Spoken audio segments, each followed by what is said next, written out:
สงบสุขเกินไปภาค 2ไม่ได้ขอร้องแหละช่วยอยู่เฉยๆหน่อย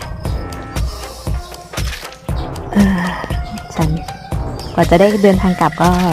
จะทะเลาะกันเยอะสักนิดนึงอ้าวอีกแล้วโนอยู่เฉย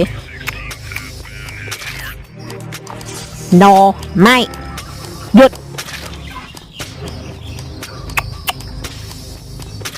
ก็มากวนใจเรานิดหนึ่งนะเรากำลังนั่งวาดรูปอยู่ให้ดูไปได้แล้ว